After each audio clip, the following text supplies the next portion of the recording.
I want to get into a little bit here a conversation about the Rule 5 draft, which is coming up on Wednesday, and where the Cardinals may be looking to go. This was something that stemmed from a tweet I saw from Jeff Jones, who is there in Dallas covering the winter meetings for the Belleville News-Democrat. Here's his tweet. One stray thread from yesterday's Huddle Up with Mozeliak. He acknowledged that being unable to option Ryan Fernandez last year, quote, created a little bit of a handcuff and was, quote, a little tougher to navigate. Thereby, the Cardinals may not be as inclined toward a reliever in the Rule 5. I want to talk about my thoughts on that generally and why I maybe am not a huge fan of the premise, although I'm not surprised by the Cardinals possibly having that premise. But I want to thank our sponsors of today's episode, Craft Revival LLC and Smith Agri-Service. Let's tell you about Craft Revival LLC. They specialize in passionately restoring log cabins to their former glory by studying traditional woodworking practices of the past and utilizing them in our modern world to create genuine, timeless beauty. The focus, preserving these cherished values in existing structures, whether it be your log cabin or historic home, and elevating them to a higher standard. If you cherish craftsmanship, give Craft Revival LLC a call today at 573-366-6563. They specialize in log cabin repairs, maintenance, porch remodeling, historic millwork, and now offer new timber-framed construction. Keeping craftsmanship alive one project at a time since 2021, Craft Revival LLC. And definitely make sure to check out the video description for their Instagram and Facebook information. You can see the great work these guys are doing restoring log cabins. If you need a contractor for something of that ilk, hit up Joshua, support the show because he has been great to work with. And again, his Instagram page is stunning, some of the work that he does. All right, let's get into this conversation about the Rule 5 draft as it pertains to the Cardinals here. We talked about the Jeff Jones tweet where Mozeliak had said, the Ryan Fernandez thing last year with the Rule 5 created a bit of a handcuff, was tough to navigate because the Cardinals had to keep him on the active roster all season long. Remember, the Cardinals took Ryan Fernandez, the right-handed reliever who ended up being a really prominent portion of that Cardinals bullpen last year, in the Rule 5 draft a year ago at this time. He throws in 62 games for the Cardinals last summer, 3.51 the ERA for Ryan Fernandez. Really ended up being one of the more trusted guys in Ollie Marmol's bullpen by the time it was all said and done. And now you take Andrew Kittredge, and he's gone. You don't bring Keenan Middleton back. We never did see Keenan Middleton on the field last year, but the attrition is going to be there, right? The Cardinals are going to have to come up with bullpen arms via some other avenues than, I think, spending a bunch of money in free agency. So it's a pretty good thing they've got Ryan Fernandez on the team at this point, which is why it is a little bit curious to me that this would be the attitude that the Cardinals have toward this upcoming Rule 5 draft.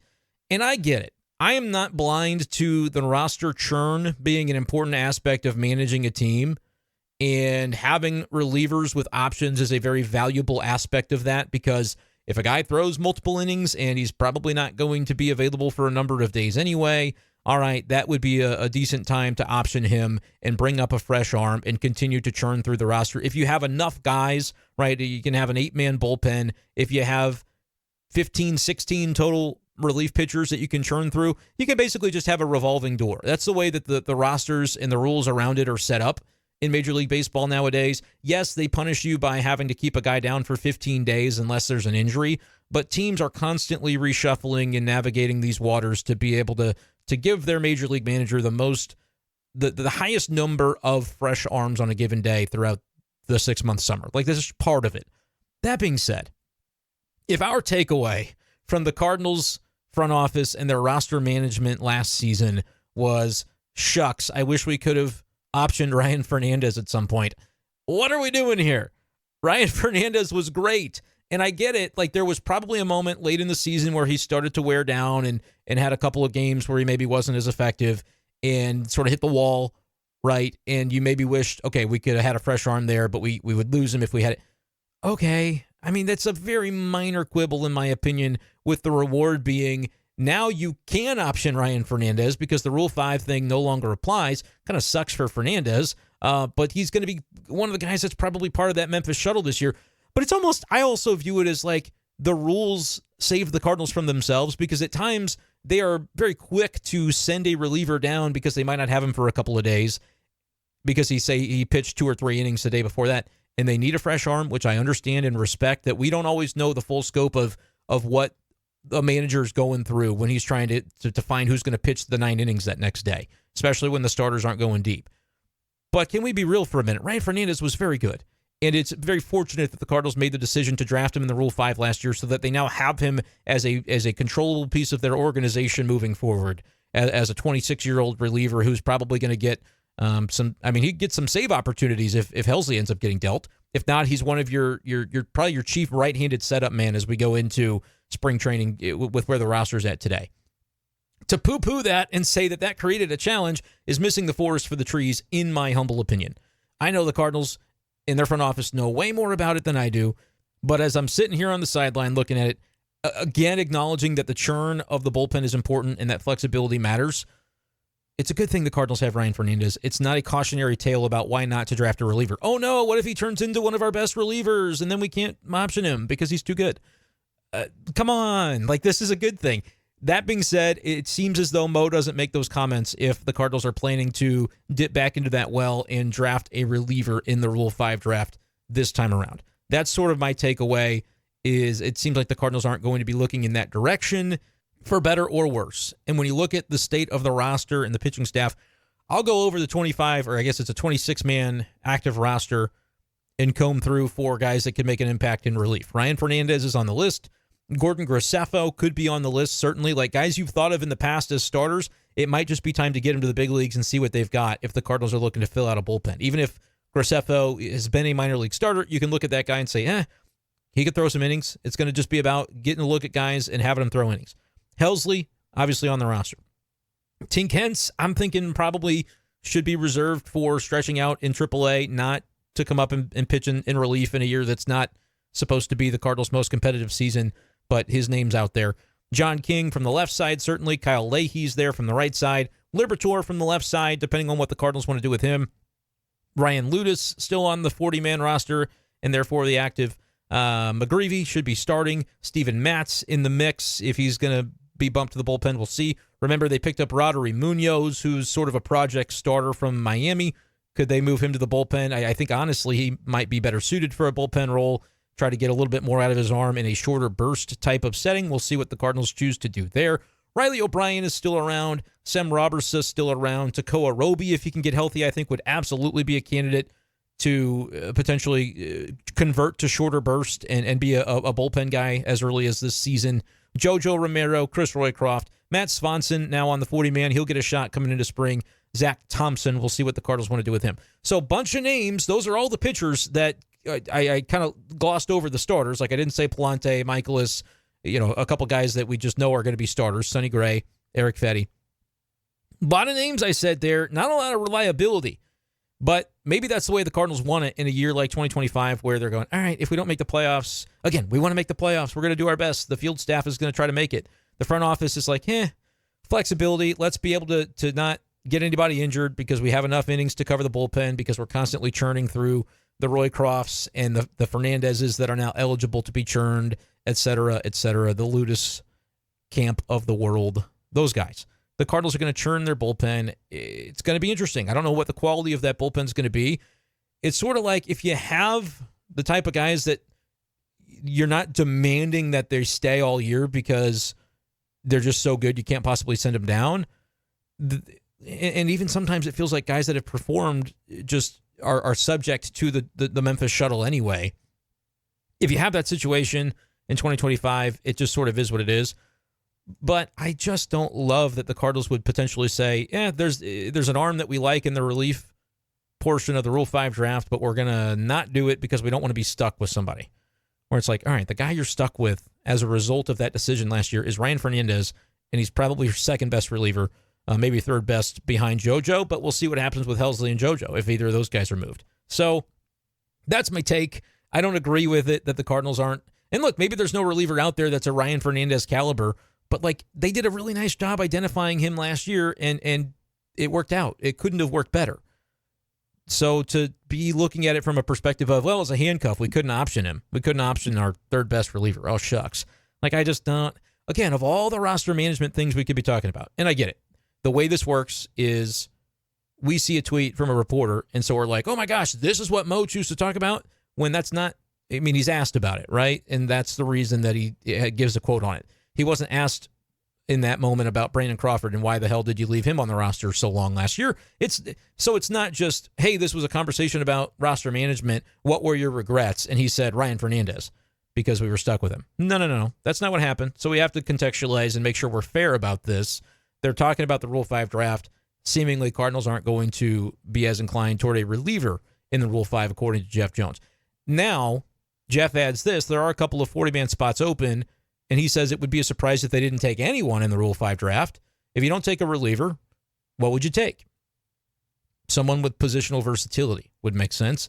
Ability to back up shortstop would be a plus. When you look at the way the Cardinals roster breaks down now, and I'm going to give it to you without Arenado because I don't think Arenado's going to be here, I see it as Donnie or Gorman at third, the other one at second, Mason at short, Wilson at first, Burleson probably some platoon time at first, during days where Wilson DHs, like we talked about, that's not just going to be Wilson playing 150 games at first base. But just generally, I'll give you like the main lineup. Wilson at first. We'll call it Donnie at second. It could be Gorman at second. And then Gorman at third, Mason at short. Herrera, the catcher. Outfield, Nootbaar in left. Ciani in center. Victor's going to come in and compete, obviously. But Ciani in center. Jordan Walker in right. And we'll say Burleson as the primary DH just in that, one-day snapshot of a lineup. That's 9 players. Pages is 10. You can have 13 on your active roster in terms of position players. 13 position players, 13 pitchers. Pages is 10.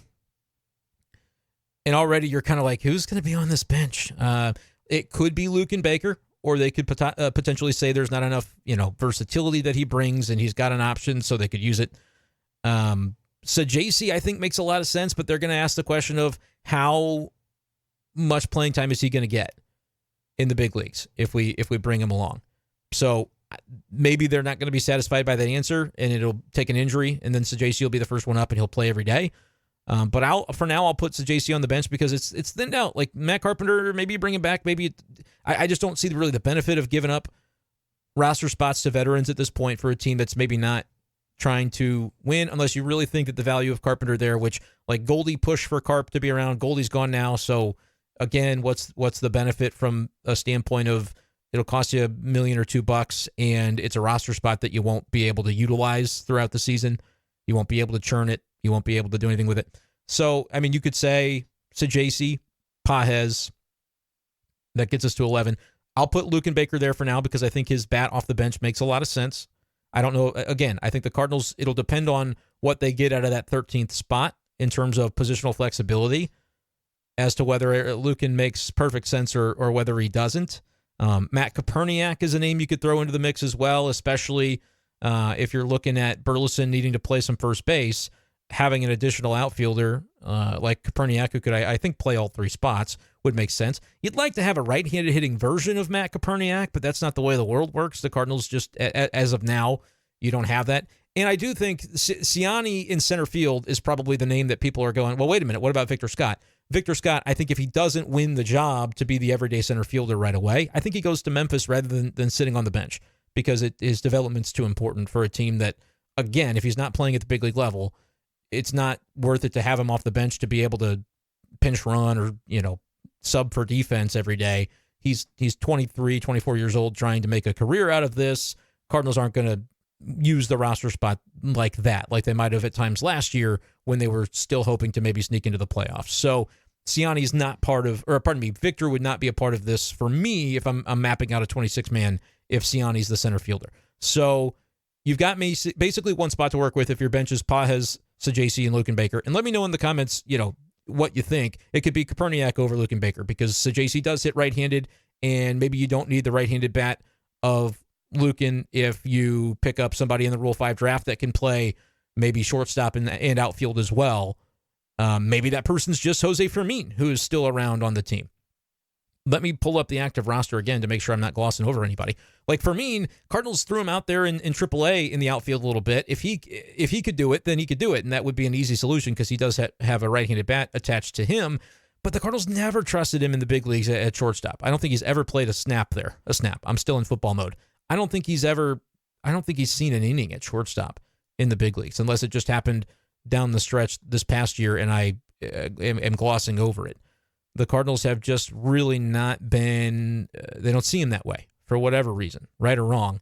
I think that's sort of where it lands. So all of this to say, if you're looking for something in the Rule 5 draft, could be that, right? Could be a utility type of player who you're not worried about whether he gets everyday playing time like you would be for Sajaci. Like, this player could be on the roster instead of Sajaci, and maybe then Fermin is another guy, or Luken Baker's another guy, or even remember Jose Barrero that we talked about a couple of weeks ago. So that could be an area the Cardinals look. That would also feel, though, like I wouldn't be in favor of that necessarily unless the guy really has some upside offensively, because I feel like you'd be burning a bench spot that you then can't churn. Like, you can't, you're just kind of stuck with somebody that may have low upside unless you find somebody, I don't know the names exactly, unless you could find the upside to potentially land somebody that can be productive in the same way that you think Sajaci will be in the future. But right now you're just more worried about Sajaci being able to get everyday opportunity. Then that could be a way to sort of blend those two goals. I just am not sure exactly where the Cardinals are going to end up on it. I've seen some names that people have thrown around. I think Cam Devaney is a guy, minor leaguer with the Royals, that has played a number of positions. He's like 27, 28 years old, so that fits because you're not talking about a prospect necessarily that you go, oh, you bring this guy in, he's got to play every day. He had a 781 OPS last year in Omaha for the AAA affiliate in Kansas City. So like maybe somebody like that can just play any of the infield positions, but you'd really like to have somebody, I think, who could play outfield a little bit too, unless you've already said, no, Koperniak's on the 40-man because he's going to get one of those outfield spots. And it's a little bit less of an issue maybe to have a right-handed version of that if a Sajaci or if a Luken Baker is on your bench instead of a Matt Carpenter, because then you're able to kind of level things out. I would say, though, a right-handed hitting outfielder specifically is needed because the only one you have is Jordan Walker. Everybody else on the 40-man is a lefty. Burleson, Donovan, Koperniak, Nootbaar, Victor Scott, Michael Ciani, all left-handed hitters, and then Jordan Walker, right-handed hitter. So to do any platoon type of stuff at all, it would be really nice to have a right-handed bat that can play center field. And in some world, like, I don't think it would be the worst thing for the Cardinals to find a team that has too many of those and trade one of your lefties, whether that's trading Koperniak. Probably don't want to trade Victor Scott. And I don't think you trade any of like the mainstays like Burleson, Donovan, or Nootbaar just to do a deal. But it would be nice if the Cardinals could find a right-handed outfielder that has a little bit of upside that you could trust him in center field, because I still don't really think the Cardinals want to do it with Nootbaar, and he's a left-handed hitter anyway. So those are sort of my machinations as I think it through coming into the Rule 5 draft on Wednesday. Doesn't sound like a reliever is as likely, but I also would go maybe look at the Ryan Fernandez thing as a reason that it's good to take a reliever, because sometimes you wait a year and he's on your team for as long as you're going to want him, and then you can have the flexibility because he's got options once that year elapses as far as the Rule 5 rules surrounding his being rostered on the big league roster. So anyway, I just want to kind of throw that out there. Let me know your thoughts, Cardinals fans. Appreciate you guys, as always, for supporting the show. Thank you, too, for supporting the sponsors, the partners of our podcast in recent days and weeks, Smith Agri-Service and Craft Revival LLC. Check out the video description below for all information on those wonderful partners, and we'll talk to you next time on b-schaeff Daily. Peace!